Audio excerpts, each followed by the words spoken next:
Hey, good morning, my dear friends and students. I am Sadna and all of you enjoying mathematics and science with me. नेहमीप्रमाणे enjoy करता maths आणि science.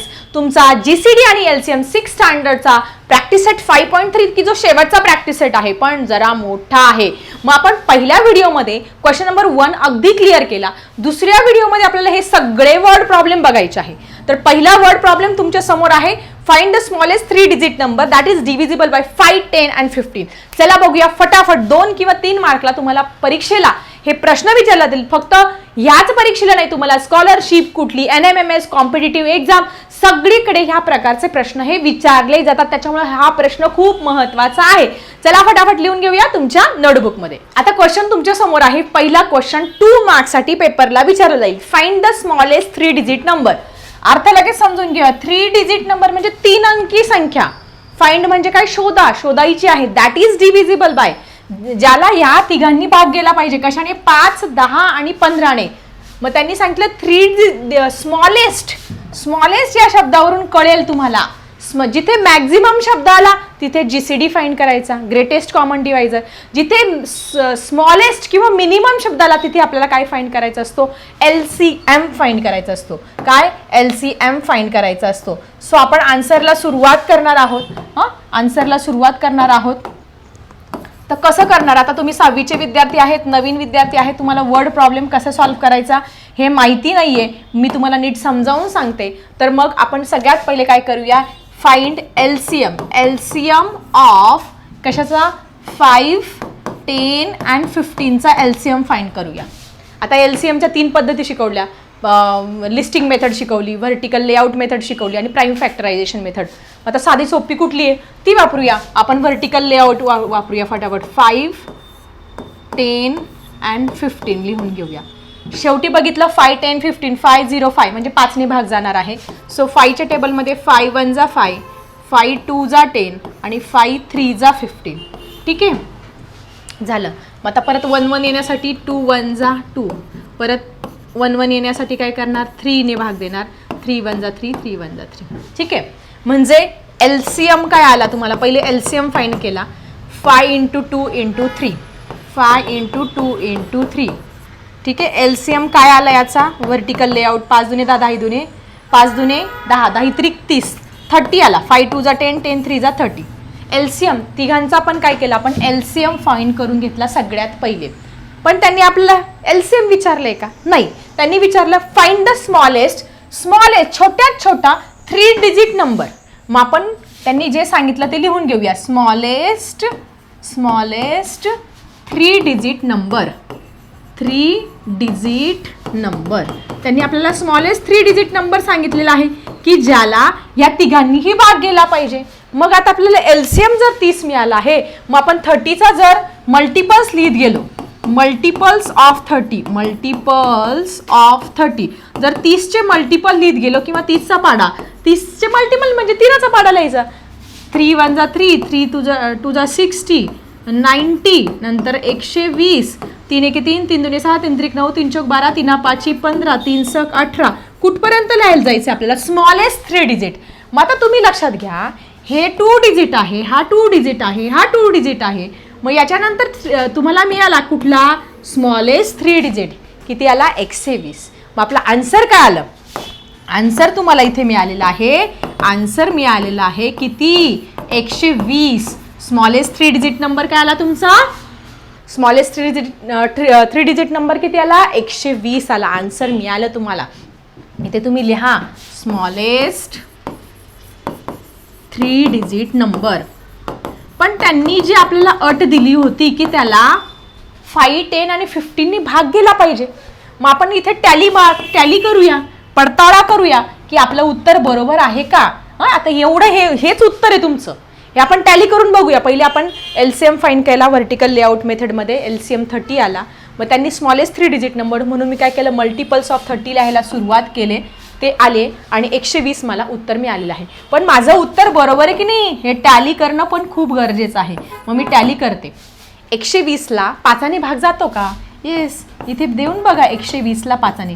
5 2 जा 10 आणि 5 4 जा 20. Yes, 0 0. तर 5 ने भाग जातो म्हणजे त्यांची पहिली अट आणि शर्त मान्य. त्यानंतर 120ला 10ने भाग जातो का? येस. 10 1 जा 10 आणि 10 2 जा 20. झालं का? 10ने पण भाग जातो, 12 उत्तर येतं. म्हणजे 12 into 10 इज इक्वल टू 120. 15ने भाग जातोय का बघा बरं 120ला. हां 15 8 जा डायरेक्ट 120 येतो. 15 8 20 असे 120 येतोय. म्हणजे आमचं टॅली पण झालं की ह्या तिघांनाही या तिघांनी 5 10 15ने 120ला भाग पण जातोय. म्हणजे आपला आन्सर 101% काय आहे? बरोबर आहे. ठीक आहे. सो 2 मार्कचा क्वेश्चन होता. व्हर्टिकल लेआउट मेथड वापरा आणि अशा पद्धतीने एक्झाम्पल सॉल्व्ह करण्याचा प्रयत्न करायचा आहे. खूप छान आणि सोपं आणि सिंपल एक्झाम्पल होतं. ठीक आहे. आय थिंक तुम्हाला फर्स्ट एक्झाम्पल समजलं आहे. Let's move to the next question. आता पहिले काय करायचं? सगळ्यात पहिली प्रश्न नीट वाचायचा, समजून घ्यायचं आणि उत्तर काढण्याचा प्रयत्न करायचा आहे. The product of two numbers. प्रोडक्टचा अर्थ काय होतं रे? काय होतं? मल्टिप्लाय. लक्षात समजून घ्या. प्रोडक्ट म्हणजे काय? गुणाकार. The product of two number is 360. दोन संख्यांचा गुणाकार 360 आहे. And their GCD is 6. GCD 6 आहे. Then what is their LCM? LCM विचारलेला आहे. मग अशा केसमध्ये काय करा तुम्ही? पहिले सगळ्यात पहिले आन्सर लिहिताना पहिले गिवन लिहून घ्या. गिवन लिहून घ्यायचं. अशा केसमध्ये काय लिहून दिलेलं आहे त्यांनी आपल्याला? प्रोडक्ट ऑफ टू नंबर, दोन संख्यांचा गुणाकार. प्रोडक्ट ऑफ टू नंबर्स, दोन संख्यांचा गुणाकार दिलेला आहे. किती आहे? 360 आलेला आहे. जीसीडी पण दिलेला आहे. जीसीडी किती दिलेला आहे? 6 दिलेला आहे.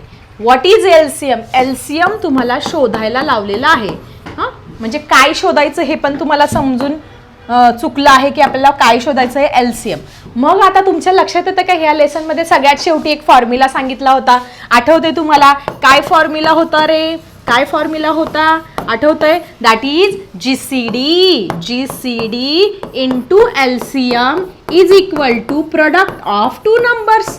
Is equal to product of two number. GCD आणि एलसीएम यांचा गुणाकार काय असतो? दोन संख्यांच्या गुणाकाराबरोबर असतो. ठीक आहे. हा आपला काय आहे? फॉर्म्युला आहे. हा फॉर्म्युला तुम्ही कुठेतरी लिहून ठेवा. 5 टाइम्स लिहा. खूप इम्पॉर्टंट आहे. या फॉर्म्युल्यावरती बरेच एक्झाम्पल आहे.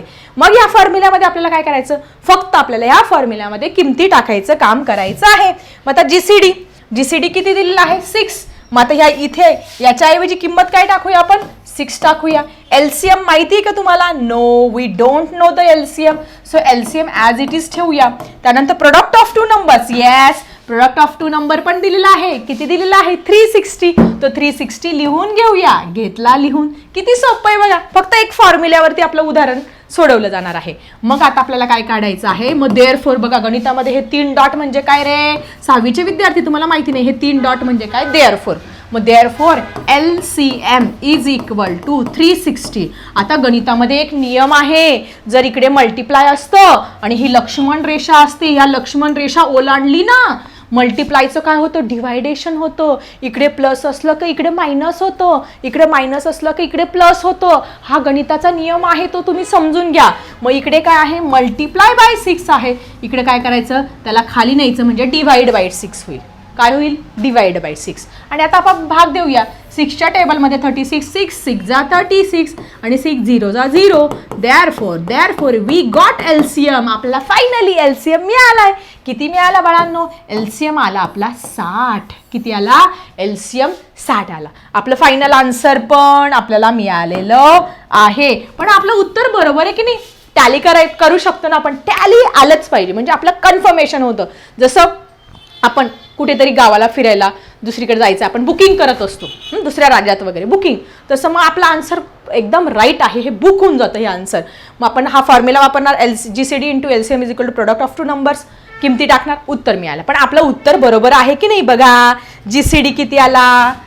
या फॉर्म्युलामध्ये किमती टाकून बघूया. जीसीडी 6 आला, एलसीएम 60 आला, प्रोडक्ट ऑफ टू नंबर किती आहे? 360. हे दोघं सारखे सारखे आले पाहिजे ना. मग 6 जा 36, 360. हे पण किती आलं? 360. म्हणजे काय झालं? हे tally. It is proof that tally झालेलं आहे आपलं, की आपलं उत्तर हे 100% काय आहे? बरोबर आहे. कारण जीसीडी 6 आला, हा 36 आला, दोघांचा गुणाकार किती आला? 360. आणि त्यांनी product of two numbers already किती दिलेलं होतं? 360. ठीक आहे. सो अशा पद्धतीने सेकंड एक्झाम्पल खूप सिम्पल होतं, ते पण मी तुम्हाला छानपैकी समजावून सांगितलं आहे. समजलं की नाही नक्की लिहा मला कमेंट सेक्शनमध्ये. So student, let's move to the next example. अगोदरच्या सारखं ह्या प्रश्नाचा पण अर्थ नीट समजून घ्यायचा छानपैकी. काय आहे? The LCM of two numbers is 200. LCM दिलेला आहे अँड जीसीडी इज 10. जीसीडी पण दिलेला आहे. Is one of the given number is 40. म्हणजे आपल्याला तो मागच्याच उदाहरणामध्ये जो फॉर्म्युला वापरला ना तोच लिहायचा आहे. एक नंबर त्याच्यातला 40 आहे. What is the other number? दुसरा नंबर कोणता आहे तो शोधायचा आहे. पण टीचरांनी काय सांगितलं? अरे पहिले गिवन लिहून घ्या. काय लिहून घ्या? गिवन लिहून घेऊया. मग आपण गिवन फटाफट लिहून घेऊया. काय आहे रे गिवन? एलसीएम किती दिलेला आहे? 200. जीसीडी किती दिलेला आहे? 10. नंतर one of the given number, one number किती दिलेला आहे? वन नंबर दिलेला आहे 40. फाइंड काय करायचा? Other number. तसंच लिहायचं.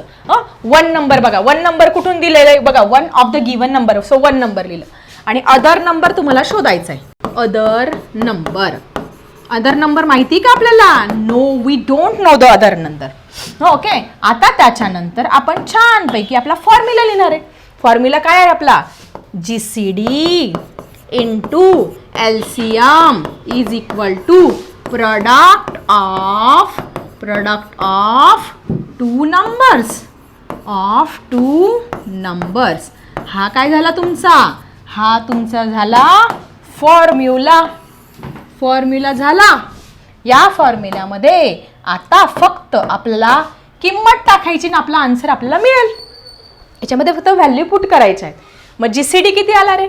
जीसीडी आपला 10 आला. देअरफॉर लिहायला विसरू नका. 10 आला. जीसीडी 10 आला. एलसीएम किती आला तुमचा? 200 आला. एलसीएम तुमचा 200 आला. नंतर प्रोडक्ट ऑफ टू नंबर्स नाही आहे आपल्याकडे फक्त वन नंबर आहे. वन नंबर किती आहे? 40. अदर नंबर माहिती का नाही? मग अदर नंबर तसा लिहूया. अदर नंबर माहिती नाही ना, त्याला धक्का सुद्धा लावायचा नाही, काहीच करायचं नाही. ठीक आहे. एवढं मिळालं आणि आता आपण आपलं एक्झाम्पल सॉल्व्ह करायला सुरुवात करणार आहे. मग आपल्याला फाइंड काय करायचं? अदर नंबर तसा ठेवणार. तुम्ही आता नीट स्टेप समजून घ्या बरं का रे. हे थोडंसं वेगळं आहे. हा 10 इंटू 200 तसा ठेवा. हे बरोबर चिन्ह असं येईल. तुम्हाला काय सांगितलं टीचरांनी? ही गणितातली लक्ष्मण रेषा असते. ही पार करत असताना बघा, सीतेने जसे लक्ष्मणाने रेषा ओढली होती, ती पार केली आणि रावण पळून निघून गेला. ही आपली रामायणातली स्टोरी. पण आपल्या गणितातली स्टोरी काय? ही लक्ष्मण रेषा आहे. ही या 40ला पार करून जायची. मग तो काय म्हणतो? भाऊ तू माझ्याकडे येऊ शकतो, पण तुला तुझं रूप बदलावं लागेल. मग रूप काय? तू इकडे मल्टिप्लाय आहे ना, इकडे येताना काय हो? डिवाइड हो. मग त्याचं रूप त्याला बदलावं लागणार आहे. हा इकडे मल्टिप्लाय बाय 40 आहे. इकडे जाताना काय होईल? तो डिवाइड बाय 40. म्हणजे इकडे मल्टिप्लाय खाली गेला म्हणजे काय गेला? तो डिवाइडला गेला. ठीक आहे. येते लक्षात सगळ्यांच्या? आता आपल्याला आन्सर काढायचं आहे. आता आन्सर काढणं किती सोपं आहे बघा. डायरेक्ट हा 0 कट करू शकतात. मग 10 इंटू 20 इंटू 4 करू शकतात.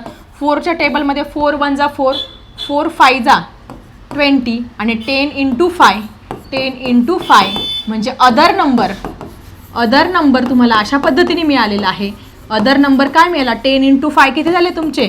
50. म्हणजे दुसरा नंबर तुम्हाला मिळालेला आहे. अदर नंबर काय आला तुमचा? इथे 50 आलेला आहे. फायनल आन्सर मिळालेला आहे. फक्त काय केलं आपण? हा फॉर्म्युला गिवन लिहून घेतलं. GCD into LCM is product of two number. Formula लिहून घेतलं, त्याच्यात किमती टाकल्यानंतर सगळ्यात मोठा गोंधळ तुमचा होणार आहे. कारण तुम्हाला लक्ष्मण रेषा ओलांडायचा नियम माहिती नाही.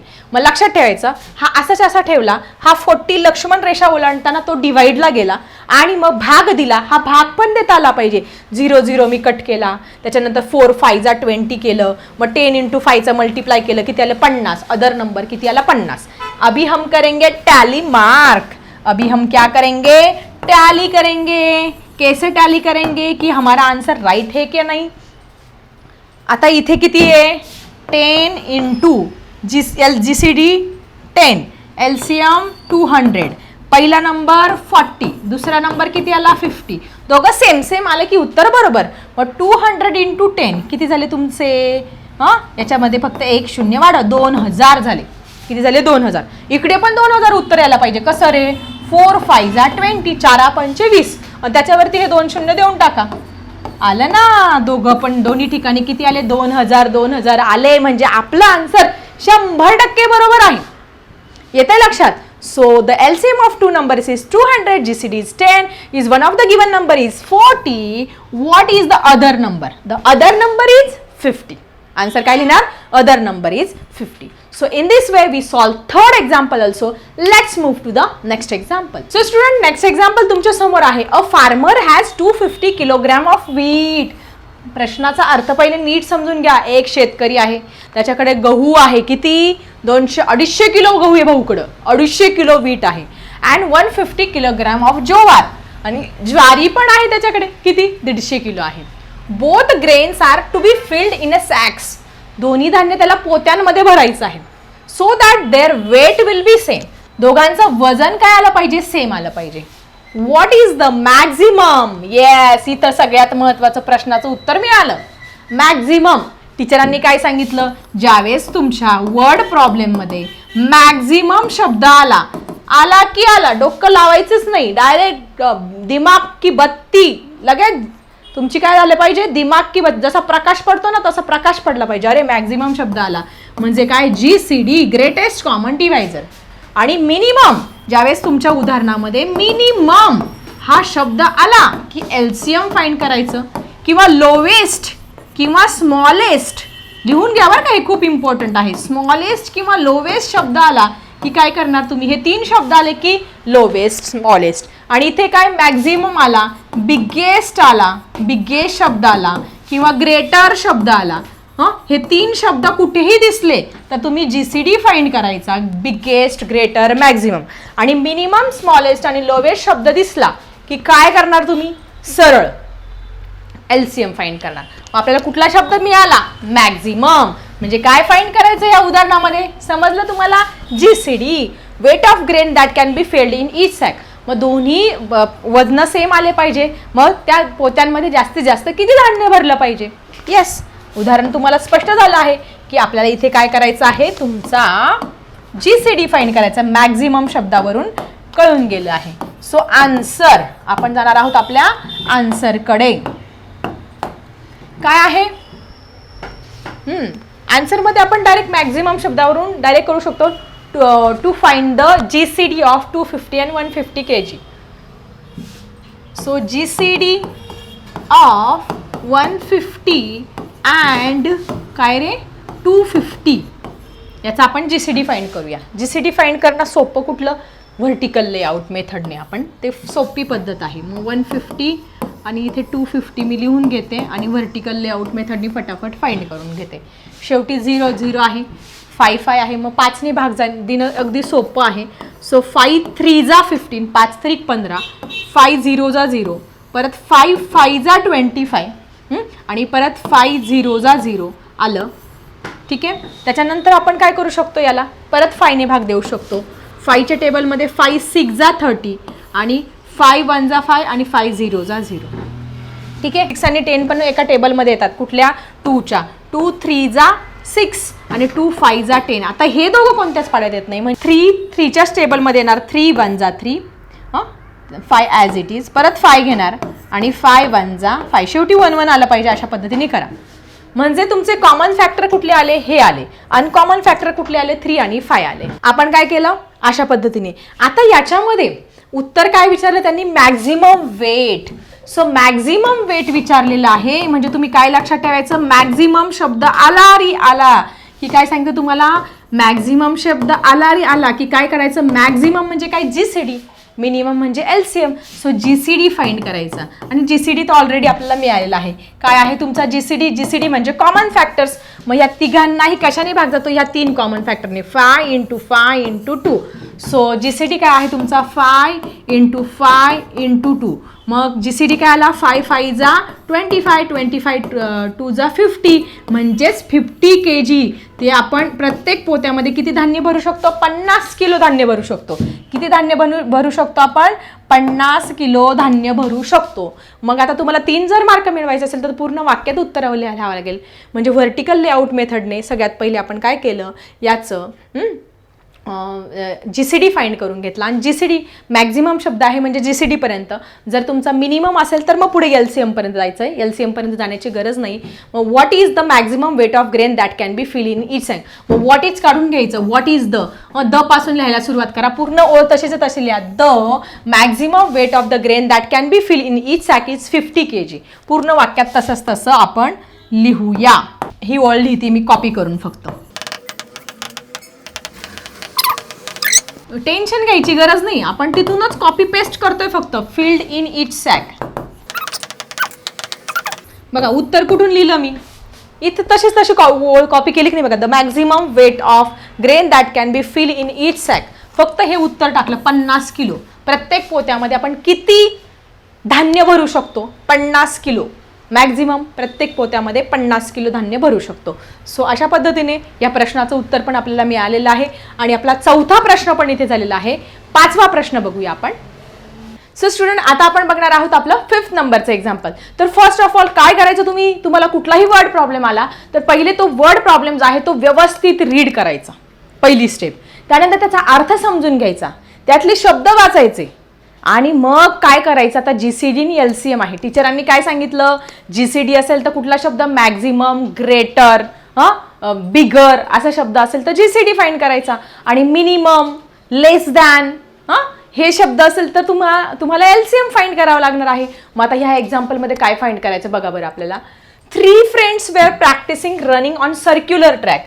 3 मित्र आहे. असा एक सर्क्युलर ट्रॅक आहे बघा. सर्क्युलर ट्रॅक म्हणजे असं गोल गोल तुमचं हे असतं गार्डन असतं किंवा राऊंड असतो तुमचा ग्राउंड असतो की ज्याच्यामध्ये ते रनिंगची प्रॅक्टिस करत आहे. 3 फ्रेंड्स आहे. पहिला फ्रेंड A आहे, दुसरा फ्रेंड B आहे आणि तिसरा फ्रेंड काय आहे C आहे. असे 3 फ्रेंड काय करतात त्यांची रनिंगची प्रॅक्टिस करतायत. It took them 2, 3 and 4 minutes respectively to complete 1 lap. त्यांना एक राऊंड कंप्लीट करायला पहिल्या फ्रेंडला 2 मिनिट लागतात, दुसऱ्या फ्रेंडला 3 मिनिट लागतात आणि तिसऱ्या फ्रेंडला 4 मिनिट लागतात. अशा अंतराने काय करतात ते त्यांचा एक लॅप, एक राऊंड त्या ग्राउंड भोवती पूर्ण करतात. येतंय लक्षात. पुढे बघा. If they start running from the same place at the same time. एकाच ठिकाणून जर त्यांनी रनिंग एका सेम प्लेसवरून रनिंग स्टार्ट केली, सेम टायमिंगला स्टार्ट केली, then after how many minutes will they meet again at the same place for the first time.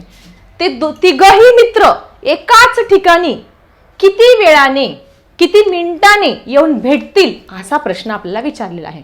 आता तुम्ही confuse होणार की अरे या प्रश्नाचं उत्तर काय करायचं. काही टेन्शन घेऊ नका. टीचरांनी काय सांगितलंय बघा. Then after how many minutes will they meet again at the same place for the first time. मग आता इथे आपल्याला शोधायचं मिनिमम मॅक्झिमम तर काय दिलं नाही. They start running from the same place at the same time.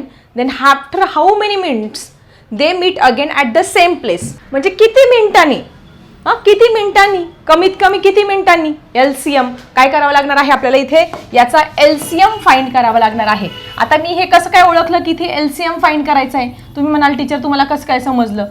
तर मी प्रश्नाचा अर्थ समजून घेतला आणि प्रश्नाचा अर्थ समजून घेतल्यानंतर त्याचा नुसार बघा. Then after how many minutes will they meet again. किती मिनिटांनी भेटतील, कमीत कमी किती मिनिटांनी भेटतील असा अर्थ घेतला. At the same place for the first time. कारण मिनिमम मॅक्झिमम काहीच दिलेलं नाही. मग अशा पद्धतीने रेल्वेचं उदाहरण असेल किंवा असं 3 मित्रांचं उदाहरण असेल ती परत एकदा ती रेल्वेची जी सिग्नल आहे किंवा ते पोल पास करते बघा. ते हे उदाहरण येतात तुमच्या कॉम्पिटेटिव्ह MPSC UPSCला सुद्धा हे परीक्षेला एक्झाम्पल असतात, स्कॉलरशिपला असतात, नवोदयला असतात. हे एक्झाम्पल खूप महत्त्वाचे. GCD LCMचं एक्झाम्पल हे 100% तुमच्या कॉम्पिटेटिव्ह एक्झामला येत असतात. त्याच्यामुळे हे लक्षात ठेवायचं अशा पद्धतीने.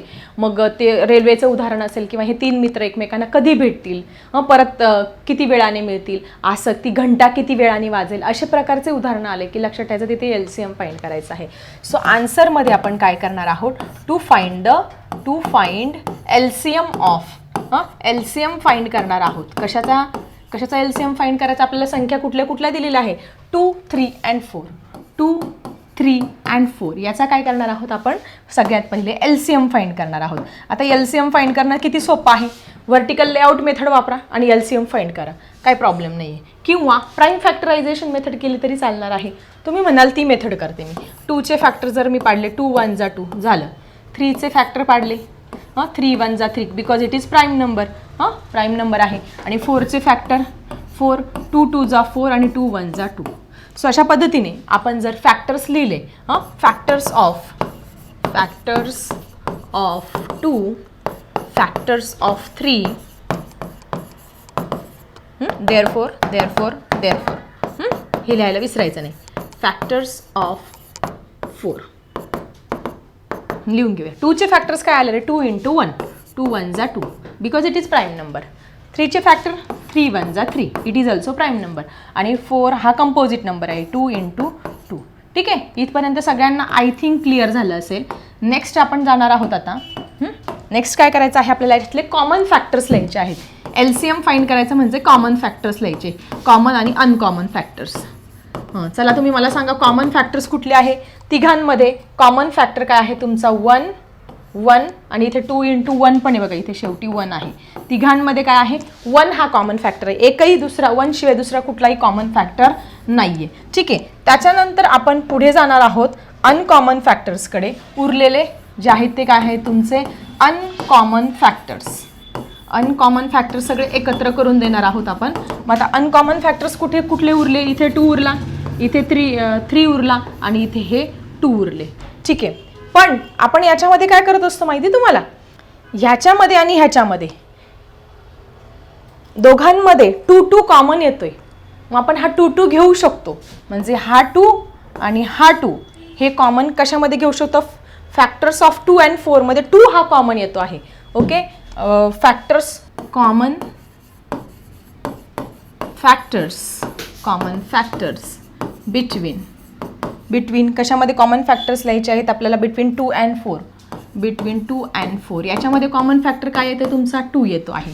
आणि अनकॉमन फॅक्टरमध्ये आपण काय लिहिणार आहोत? अनकॉमन फॅक्टरमध्ये इथे 3 उरला आणि इथे 2 उरला. याला पाहिजे तर मी असा स्क्वेअर करते.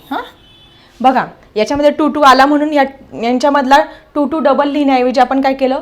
कॉमन फॅक्टर बिटवीन 2 and 4 लिहिलं. हे लक्षात ठेवा, ही स्टेप चुकली ना तुमचं उत्तर चुकण्याचा शक्यता आहे. आणि अनकॉमन फॅक्टर कुठले आले? 3 × 2. 3 × 2 किती झाले तुमचे? 6. ओके, त्याच्यानंतर पुढची स्टेप तुम्हाला सगळ्यांना माहिती आहे LCM. LCM कसं फाइंड करतो आपण? Common factors into uncommon factor. हा फॉर्म्युला सगळ्यांना माहिती आहे. कॉमन आणि अनकॉमन फॅक्टरचा काय करत असतो आपण? इथे गुणाकार करत असतो. मग आता कॉमन फॅक्टर्स कुठले आलेले आहे रे? कॉमन तर 1 आहे. अनकॉमन फॅक्टर हे आहे 3 2 जा 6 आलेला आहे. इथे किती आलेला आहे? 2 आलेला आहे. 6 1 जा 6, 6 2 जा 2, 12. LCM किती आला? 12 आला. पण 12 येणार का? नाही. त्यांनी काय विचारलं? Then after how many minutes will they meet again at the same place for the first time. First time ते किती वेळाने, कमीत कमी किती वेळाने एकमेकांना भेटतील? सगळे तर 12 मिनिटांनी भेटतील. जो LCM आला हेच आपलं काय आहे? इथे आन्सर आहे. आता इथे तुमची चूक काय होऊ शकते? काही विद्यार्थी काय करतील? अनकॉमन फॅक्टर नाही ना, मग इथे चूक होण्याची शक्यता ही आहे 1 आणि हे 2 × 3 × 2 × 2 डायरेक्ट असं करून टाकतील. 2 3 जा 6, 6 2 जा 12, 12 2 जा 24. बऱ्याच विद्यार्थ्यांचं उत्तर 24 येईल, पण 24 उत्तर चुकीचं आहे. कारण मी तुम्हाला काय सांगितलं की आपण LCM काढण्याची पद्धत आहे की पहिले तिघांमध्ये कॉमन फॅक्टर काढायचे असतात. मग ह्या पहिल्या दोघांमध्ये कॉमन आहे का ते बघायचे. मग हे तिसऱ्या चौथ्यामध्ये कॉमन आहे का? पहिल्या दुसऱ्यामध्ये आहे का? तिसऱ्या चौथ्यामध्ये काय आहे? पहिल्या तिसऱ्यामध्ये आहे का? कॉमन फॅक्टर काढायचे आणि मग उरलेले सगळे अनकॉमन लिहायचे. म्हणजे अशा पद्धतीने तुम्हाला इथे काय होऊ शकते? तुमची चूक होऊ शकते. ज्याचं 24 उत्तर येईल त्याचं उत्तर हे रॉंग येणार आहे. म्हणजे ही तुमची चुकण्याची शक्यता पण मी सांगितली. आता एवढ्याच्यावर तुम्हाला मार्क मिळेल का? 3 मार्काचा प्रश्न आहे. याच्यामध्ये तुम्हाला काय करायचं आहे? पूर्ण वाक्यात उत्तर लिहायचं आहे. मग आता पूर्ण वाक्यात उत्तर कसं लिहिणार रे? पूर्ण वाक्यात उत्तर लिहायला काहीच टेन्शन नाही, तिथूनच कॉपी पेस्ट करायचं असतं.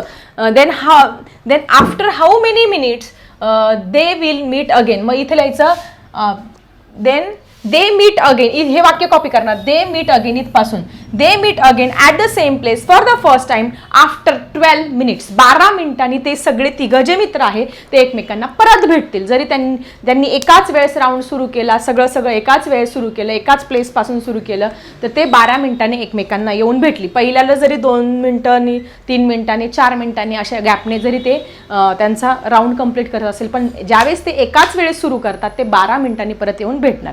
सो आपण ही ओळी कॉपी करणार आहोत. सो दे मीट, कुठे जायची गरज नाहीये तुम्हाला हां, की हे वर्ड प्रॉब्लेम कसं सोडवायचं आणि काय करायचं हां, तिथूनच लिहायचं आहे. For the first time after, after काय करणार तुम्ही, आफ्टर 12 मिनिट्स, आफ्टर 12 मिनिट्स 12 मिनिटांनी ते सगळे तिन्हीच्या तिन्ही मित्र एकमेकांना येऊन भेटतील. समजलं? 3 मार्काचा प्रश्न होता. पहिले मी प्रश्न वाचला, अर्थ लावून घेतला, अरे काय करायला पाहिजे काय, मग ते मित्र एकमेकांना कमीत कमी किती मिनिटांनी भेटतील, कमीत कमी म्हणून मी इथे एलसीएम फाइंड केला. एलसीएमचे फॅक्टर सगळे पाडून घेतले, मग कॉमन अनकॉमन हे सगळं व्यवस्थित समजून घेतलं की याच्यामध्ये याच्यामध्ये कॉमन आहे का रे, याच्यात आणि याच्यात कॉमन आहे का, पहिल्या तिसऱ्यामध्ये कॉमन आहे का, ते अशा पद्धतीने लिहून घेतलं. एलसीएम म्हणजे कॉमन फॅक्टर आणि अनकॉमन फॅक्टरचं मल्टिप्लिकेशन करत असतो, ते मी मल्टिप्लिकेशन केलं. काय चुकू शकतं तुमचं, काहींचं उत्तर 24 पण येऊ शकतं, पण 24 रॉंग आन्सर आहे. आणि अशा पद्धतीने वर्ड प्रॉब्लेम असल्यानंतर पूर्ण वाक्यात उत्तर लिहायचं असतं आणि मगच तुम्हाला पूर्ण मार्क्स हे मिळू शकतात. आणि हे प्रश्न कुठून लिहिला, दे मीट, इथून ही पूर्ण ओळ काय करायची, कॉपी करायची फक्त.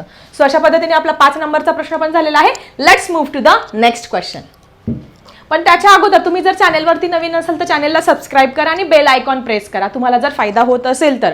आणि सबस्क्राईब करणं, लाईक करणं हे फ्री आहे बाळांनो.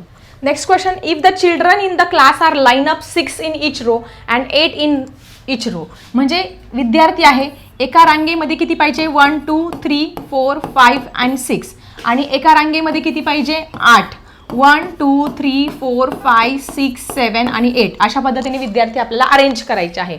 एका रांगेमध्ये 6 आणि एका रांगेमध्ये 8 in each row, then no child is left. असे अरेंज करायचे की एकही विद्यार्थी उरला नाही पाहिजे, समान अरेंज करायचे.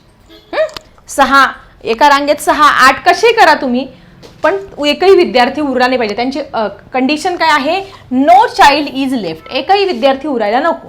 What is the minimum possible, yes उत्तर मिळालेलं आहे आपल्या प्रश्नाचं. मिनिमम असल्यानंतर टीचरांनी काय सांगितलं, मिनिमम असल्यानंतर एलसीएम फाइंड करायचा. इथेच प्रश्न अर्धा सुटलेला आहे आपल्याला, 2 मार्काचा असो नाही तर 3 मार्काचा असो. उत्तर मिळालेलं आहे, मिनिमम शब्द आला, एलसीएम फाइंड करायचा. Possible number of children in the class, मग त्या वर्गामध्ये कमीत कमी जर तुम्हाला 6च्या आणि 8च्या रांगेने उभं करायचं आणि एकही विद्यार्थी उरला नाही पाहिजे, तर त्या वर्गात कमीत कमी किती विद्यार्थी संख्या असेल हा प्रश्न आपल्याला विचारलेला आहे. काही टेन्शन घ्यायचं नाही, फटाफट एलसीएम फाइंड करायचं आहे. प्रश्नाचा अर्थ समजला सगळ्यांना? आन्सर काढणार आहोत, इथून आपण आन्सर सुरू करणार आहोत. सो मिनिमम वरून आपण काय करणार, टू फाइंड एलसीएम ऑफ, काय करायचं ते आपल्याला समजलं म्हणून ते पहिली करणार. To find the LCM of, कशाचं 2 संख्या कुठल्या दिलेल्या आहे, 6 आणि 8, याचा एलसीएम फाइंड करूया. 6 and 8, to find the LCM of 6 and 8. चला एलसीएम फाइंड करण्यासाठी काय करूया, आपली प्राईम फॅक्टरायझेशन मेथड सोपी आहे ती वापरूया. 6ला कशाने भाग जाणार, 2ने. 2 3 जा 6, 3 again is in the table of 3. Okay, 8चे फॅक्टर्स काय आहे, 8 is in the table of 2, 2 4 जा 8, 2 2 जा 4 आणि 2 1 जा 2. ठीक आहे, अशा पद्धतीने. त्याच्यानंतर बघा पुढे काय करत असतो आपण, पुढे आपण लिहित असतो फॅक्टर्स ऑफ 6, फॅक्टर्स ऑफ 6 आणि फॅक्टर्स ऑफ 8. काय आले रे फॅक्टर, 2 into 3. याचे फॅक्टर काय आले, 2 into 2 into 2, 2 into 2 into 2. पुढची स्टेप सगळ्यांना माहिती आहे. काय करतो आपण, कॉमन फॅक्टर लिहित असतो दोघांमधले, एलसीएम फाइंड करायचं आहे. आणि कॉमन आणि अनकॉमनचं मल्टिप्लिकेशन म्हणजे तुमचं एलसीएम. कॉमन फॅक्टर्स कुठले कुठले आले, राऊंड करा, 2 and 2. 3 नाही आहे. ठीक आहे, सो कॉमन फॅक्टर किती आला दोघांमध्ये, 2 आला. त्याच्यानंतर आपण लिहिणार आहोत अनकॉमन फॅक्टर्स. उरलेले सगळेच अनकॉमन असणार आहे. हा 3 अनकॉमन आहे, 2 आणि 2. 3 नाही आहे त्याच्यामुळे काही प्रश्नच नाही. पहिल्यामध्ये दुसऱ्यामध्ये आहे का, तिसऱ्या चौथ्यामध्ये पहिल्या तिसऱ्यामध्ये आहे का, इथे काही प्रश्नच नाही आहे. उरलेले सगळे अनकॉमन आहे. सो अनकॉमन कुठले, 3 × 2 × 2 किती झाले रे, 3 2 जा 6, 6 2 जा 12. हे 12 झाले. आणि नंतर आपण फाइंड करणार आहोत आपला LCM. LCM मध्ये काय करत असतो आपण, कॉमन फॅक्टर आणि अनकॉमन फॅक्टरचं मल्टिप्लिकेशन करत असतो. चला फटाफट मल्टिप्लिकेशन करूया. कॉमन फॅक्टर्स हे लिहायला विसरू नका, म्हणजे तुम्हाला प्रॉपर 3 पैकी 3 किंवा 2 पैकी 2 मार्क्स हे मिळणार आहे या वर्ड प्रॉब्लेमचे. तुम्हाला वाटेल अरे एवढा मोठा वर्ड प्रॉब्लेम आणि आपण कसं सॉल्व्ह करायचं, बिलकुल टेन्शन घ्यायचं नाही, सोपं आहे. मग कॉमन फॅक्टर्स कुठले आले तुमचे, कॉमन फॅक्टर 2 आहे, तो इथे लिहून घ्या. नंतर अनकॉमन फॅक्टरचं मल्टिप्लिकेशन किती आलं रे, 12, ते लिहून घ्या. 12 दुने 24, 12 2 जा 24. सो LCM किती आला तुमचा, 24.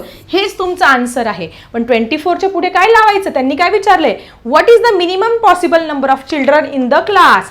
त्या वर्गात कमीत कमी किती विद्यार्थी संख्या असू शकते. येस, कमीत कमी किती विद्यार्थी संख्या असणार आहे, 24. मग आपल्याला काय करायचं आहे, पूर्ण वाक्यात छानपैकी इथे आन्सर लिहायचं आहे. मग कसं लिहिणार, व्हॉट इज द, मग इथून कॉपी करणार वाक्य, व्हॉट शब्द काढायचं, इथे व्हॉट इज शब्द काढून टाकायचा. The minimum possible number of children in the class is 24. येईल लिहिता, तिथूनच कॉपी करायचं आहे द पासून.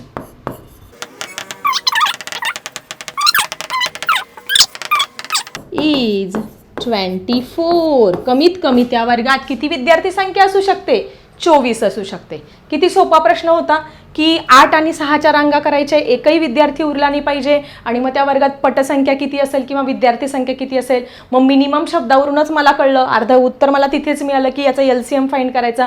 मग टू फाइंड LCM 6 आणि 8चा पहिले मी प्राईम फॅक्टर पाडून घेतले, फॅक्टर्स लिहिले, त्याच्यातले कॉमन काढले, अनकॉमन काढले. नंतर कॉमन आणि अनकॉमनचं मल्टिप्लिकेशन म्हणजे माझं LCM, मल्टिप्लिकेशन केलं, 24 आलं आणि पूर्ण वाक्यात अशा पद्धतीने उत्तर लिहिलं. आणि तुम्हाला मिळाले 2 किंवा 3 मार्क्स पैकीच्या पैकी. या प्रश्नाचे इतके सोपे आहे. मिनिमम शब्द बघायचा, मॅक्झिमम शब्द बघायचा, ग्रेटर दॅन, स्मॉलर दॅन, प्रश्न नीट वाचायचा, अर्थ लावायचा आणि उत्तरं लिहिण्याचा प्रयत्न करायचा. सोपं आहे, समजतंय का. आणि नक्की लिहा मला कमेंट सेक्शनमध्ये तुम्ही कुठल्या जिल्ह्यातून, तुमच्या शाळेचं नाव लिहा, गावाचं नाव लिहा, कुठून अभ्यास करतात, आपले व्हिडिओ बघतायत, म्हणजे मला तुम्हाला कमेंटमध्ये तसं टाकता येईल. Okay, let's move to the next question. प्रश्नाचा अर्थ नीट समजून घेऊया. 3 buses going to different places leave from the same station. 3 buses आहे. या 3 बसेस आहे, ही पहिली बस, ही दुसरी बस आणि ही तिसरी बस. ओके, तीनही station from the same station, एका स्टेशन पासून निघाला. हे काय आहे, त्यांचं स्टेशन आहे. या स्टेशन पासून तिघही बस काय केल्या, एकाच वेळेस निघाल्या. 3 buses going different places leave from the same, म्हणजे हिला नागपूरला जायचं आहे, इकडे हिला नाशिकला जायचं आहे, हिला पुण्याला जायचं आहे, वेगवेगळ्या ठिकाणी जायचं आहे. सेम स्टेशन पण एका स्टेशन पासून निघाल्या. Every 10, 15 and 20 minutes 3 buses going to different places leave from the same station, म्हणजे किती अंतराने, every 13, 15 and 20 minutes. If all 3 buses first leave at 8 AM, then at what earliest will they leave at the same time again? मग आता बघा, या प्रश्नामध्ये नक्की सांगितलं काय आहे. त्या ज्या बस आहे ना, तर त्या बस 10, 15 आणि 20 मिनिटाच्या अंतराने सुटतात. पण त्यांनी काय दिलेलं आहे, if all 3 buses first leave at 8 AM, या तिघही बसेस 8 वाजता, 8 सकाळी, AM म्हणजे काय, अँटी मिरेडियन, 8 वाजता सुटलेलं आहे, एकाच वेळेस 8 वाजता सुटल्या. Then what is the earliest, earliest वरून मला लगेच प्रश्नाचा अर्थ कळला. तुम्हाला काय सांगितलं टीचरांनी, minimum, maximum, earliest, greater, bigger. मग अर्ली म्हणजे काय, कमीत कमी किंवा लवकरात लवकर. लवकरात लवकर म्हणजे काय, LCM, कमीत कमी किंवा लवकरात लवकर LCM. Will they leave at the same time again. मग त्या पुन्हा कमीत कमी किती वेळाने त्या सुटतील. लिव्ह म्हणजे काय, सुटणे. मग पुन्हा किती वेळाने सुटतील. जर पहिल्यांदा 8ला सुटल्या तर पुन्हा कितीदा सुटतील असा प्रश्न आहे. आता एवढं याच्यात खोलात जायची गरज नाहीये, प्रश्नाचा अर्थ आपल्याला समजलेला आहे, अर्लिएस्ट शब्द पण सापडलेला आहे, फक्त LCM फाइंड करायचं एवढं तर क्लिअर झालं आहे. चला फटाफट LCM फाइंड करूया. आता आपण आन्सर आपल्याला मिळालेला आहे अर्लिएस्ट. अर्लिएस्ट म्हणजे काय, आपण इथे काय फाइंड करणार आहोत, LCM. To find the LCM. कशाचा LCM फाइंड करायचा, कोणत्या संख्या दिल्या आहेत, 10, 15 and 20 याचा काय करायचं आपल्याला LCM फाइंड करायचा आहे. आता LCM फाइंड करणं म्हणजे काय प्राइम फॅक्टरायझेशन वापरा किंवा व्हर्टिकल लेआउट मेथड वापरा. आपली सोपी पद्धत काय आहे प्राइम फॅक्टरायझेशन मेथड. सो 10चे फॅक्टर तुम्हाला सगळ्यांना माहिती आहे. It is in the table of 2. 2 5 जा 10 आणि 5 1 जा 5. 10चे झाले. नंतर आपल्याला कशाचे 15चे फॅक्टर पाडून घेऊया. अशाच पद्धतीने 15चे factor. 15 is in the table of 3. 3 5 जा 15 आणि 5 1 जा 5. 20चे फॅक्टर पण याच पद्धतीने पाडूया. 2 1 जा 2, 2 0 जा 0, 2 5 जा 10 आणि 5 1 जा 5. प्रॅक्टिस झाली की फटाफट फॅक्टर्स हे पाडता येतात. त्याच्यामुळे सगळ्यांनी प्रॅक्टिस करा. आता आपण फॅक्टर्स लिहून घेऊया. फॅक्टर्स ऑफ 10, फॅक्टर्स ऑफ 15 आणि फॅक्टर्स ऑफ 20. Factors of 20. ठीक आहे, लिहून घेऊया फॅक्टर्स. 10चे फॅक्टर काय आले 2 × 5. 15चे काय आले 3 × 5. याचे किती आले 2 × 2 × 5. ठीक आहे, समजलं. आता next step. What is our next step? आपण काय करत असतो कॉमन फॅक्टर. सगळ्यात पहिले काय करत असतो कॉमन फॅक्टर्स. तिघांमध्ये पण कॉमन पाहिजे बरं का. पण मग तिघांमध्ये कॉमन कुठला दिसतोय तुम्हाला? इथे 5, इथे पण 5 आणि इथे पण 5. तिघांमध्ये फक्त 5 कॉमन दिसतो. इथं 2 आहे, इथं 2 नाहीये. इथं 3 आहे, इथं 3 नाहीये. म्हणजे तिघांमध्ये कॉमन फॅक्टर एक मिळालेला आहे तुमचा 5 मिळालेला आहे. ठीक आहे, झालं, क्लिअर झालं. पुढे आता मात्र मी लक्षात आलं माझ्या इथे पहिल्यामध्ये आणि तिसऱ्यामध्ये हा 2 येतो आहे, इथे पण 2 येतो आहे. मग आपण काय करू शकतो तुम्हाला सांगितलं ही तर चूक करायची नाही. मग काय करतील 5 आणि बाकीचे अनकॉमनचा गुणाकार करून द्या. उत्तर चुकणार तुमचं 100%. मग तुम्ही अशा वेळेस काय करायचं पहिल्या दुसऱ्यामध्ये एखादा कॉमन सापडतोय का? दुसऱ्या आणि तिसऱ्यामध्ये एखादा कॉमन सापडतोय का? पहिल्या आणि तिसऱ्यामध्ये एखादा कॉमन फॅक्टर सापडतोय का? नीट विचार करायचा शांततेत, तर तुमचं उत्तर बरोबर येणार. नाही तर 100% तुमचं उत्तर चुकण्याचे चान्सेस असणार आहे. मग आता मी पहिल्या दुसऱ्यामध्ये तर काही सापडलं नाही. इथं 2 इथं 3 आहे. पण मला पहिल्या आणि तिसऱ्यामध्ये सापडला बाबा की कॉमन फॅक्टर बिटवीन 10 and 20. मग लिहिणार मी कॉमन फॅक्टर्स बिटवीन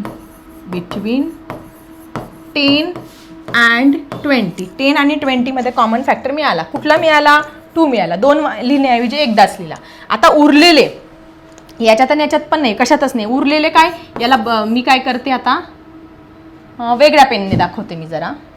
हा 3 आणि हा 2 अनकॉमन फॅक्टर्स आहेत. हे काय आहेत अनकॉमन फॅक्टर्स. मग आता हे अनकॉमन फॅक्टर्स आपण लिहून घेऊया. Uncommon factors. अनकॉमन फॅक्टर्स कुठले उरले रे? हा 3 उरला आणि हा 3 2 जा 6. आणि फायनली आता आपण आलेलो आहे आपल्या LCM कडे. LCM म्हणजे काय करत असतो आपण कॉमन आणि अनकॉमन फॅक्टरचं मल्टिप्लाय. सो आपण लिहून घेणार common factors into uncommon factors. Uncommon factor यांचं काय करणार तुम्ही गुणाकार करणार आहात. Uncommon factors. मग आता तिघांमध्ये कॉमन कुठला आलेला आहे रे? तिघांमध्ये कॉमन हा 5 आलेला आहे म्हणून 5 लिहून घेतला. या दोघांमध्ये किती आला 2 म्हणून हा 2 लिहून घेतला. या अनकॉमन कुठले आले 3 आणि 2, 3 2 जा 6 लिहून घेतलं. आणि या सगळ्यांचा गुणाकार म्हणजे तुमचा LCM. सो LCM किती आला 5 2 जा 6, 6 6 जा 36. 5 नो चुकलं 5 दुने 10, 10 6 60. 5 2 जा 10, 10 6 जा 60. So LCM is equal to 60. LCM आपल्याला 60 मिळालेला आहे. येस, आलेलं आहे आपलं आन्सर. आपलं आन्सर इथे मिळालेलं आहे. त्यांनी प्रश्न काय विचारलं की त्या 3 बसेस 8 वाजता सुटल्या तर परत एकदा त्या सेम टायमिंगला कधी सुटतील. बस एवढं उत्तर आलं का? नाही, 60. मग ते if all the 3 buses first leave at 8 AM 8ला सुटल्या then and what earliest will they leave at the same time again. अजून किती वेळाने सुटतील? इथे उत्तर मिळालं का? नाही, पूर्ण उत्तर झालेलं नाही. म्हणजे त्या 60 मिनिटांनी सुटतील. पुढच्या 60 मिनिटांनी त्या परत एकदा सुटतील. मग एवढं उत्तर नाही झालेलं आपलं. पहिले काय केलं लक्षात घ्या, नीट समजून घ्या. अर्लिएस्ट शब्दावरून मी LCM फाइंड केला, फॅक्टर काढले, मग कॉमन तिघांमधला काढला, मग या दोघांमधला काढला, मग अनकॉमन घेतले, LCM फाइंड केला. 60 मिनिट उत्तर आलं. 60 मिनिट म्हणजे 1 तास, की त्या 1 तासाने परत एकदा सुटतील. मग आता अगोदर किती वाजता सुटल्या होत्या? 8 वाजता. मग आता किती वाजता सुटतील पुन्हा एकदा सेम टायमिंगला 8 अधिक 1 म्हणजे 9 तासांनी 9 वाजता सुटतील, बरोबर आहे की नाही. 60 मिनिटं म्हणजे 1 तास असतो. मग तुम्ही इथे लिहू शकतात first departure time. First departure म्हणजे सुटण्याचा वेळ, बरं का रे, डिपार्चर टाइम. मग फर्स्ट डिपार्चर टाइम काय आहे 8 AM इथे दिलाय बघा. फर्स्ट डिपार्चर टाइम किती आहे. लिव्ह टाइम म्हटलं, तुम्हाला डिपार्चर स्पेलिंग नाही आलं तर फर्स्ट लिव्ह टाइम तिथून LEAVE लिव्ह लिहिलं तरी चालणार आहे. 8 AM सकाळी 8 वाजता त्या सुटलेल्या आहे. मग आता तुमचा काय काढायला लावला next departure time. Next departure किंवा लिव्ह टाइम म्हटलं तरी चालणार आहे. लिव्ह तुम्हाला जर आठवलं नाही तर लिव्ह शब्द लिहिला तरी चालणार आहे. मग 8 अधिक 60 मिनिट. मग तुम्ही इथे लिहू शकतात 60 मिनिट इज इक्वल टू 1 आवर. 60 मिनिटं म्हणजे 1 तास. सगळ्यांना माहिती आहे ना, घड्याळ सगळे शिकले ना, 1 तास म्हणजे 60 मिनिटं. 1 तास म्हणजे 60 मिनिटं. मग आपण काय करूया, या 60 मिनिटं मिळवण्याऐवजी डायरेक्ट 8 + 1.00 हे ॲड करूया. सो किती आले 8 + 9 AM. म्हणजे next departure time. Next departure time काय येणार आहे त्याचा, at what earliest will they leave at the same time again. मग तुम्ही लिहिणार the earliest will they leave at the same time again is at 9 AM. 9 वाजता त्या परत एकदा सुटतील सेम टायमिंगला. 8 वाजता सुटल्या, जाऊन पोहोचल्या, परत एकदा त्या स्टेशनवरून किती वाजता सुटतील 9 वाजता. मग आता पूर्ण वाक्यात उत्तर कसं लिहिणार याचं, पूर्ण वाक्यात उत्तर हे तुम्ही अशा पद्धतीने लिहिणार आहे. Therefore earliest, then at what earliest will they leave at the same time. Therefore earliest will they leave at the same time. इथून कॉपी करून लिहा ही पूर्ण ओळ अशीच्या अशी. Earliest will they leave the same time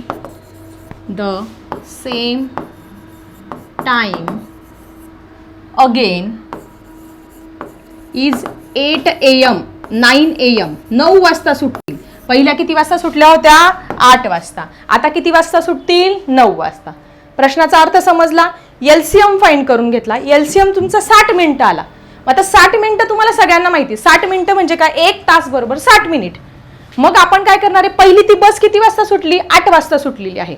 मग त्या तीनही बस एकाच वेळेस किती वाजता सुटतील पुढच्या 60 मिनिटांनी. मग पुढचे 60 मिनिटं ऍड करायचे म्हणजे काय करायचे 1 तास ऍड करायचा. मग पहिली जर ती बस 8 वाजता त्या तिन्ही बस सुटलेल्या आहे तर नेक्स्ट त्या बस कोणत्या सेम टायमिंगला सुटतील तर 9 वाजता सुटतील. 8 अधिक 60 मिनिटं म्हणजे 8 आणि 1 किती झाले 9. म्हणून earliest will they leave the same time again at 9 AM. 9 वाजता त्या परत एकदा सुटतील 9 वाजता.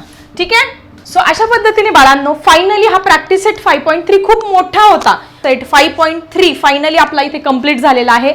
आता हा लेसनच जवळजवळ संपलेला आहे. फक्त एक्सरसाइज बाकी आहे. ती एक्सरसाइज घेऊन लवकरच येते मी तुमच्या भेटीला. आता मी थांबते. Bye everyone.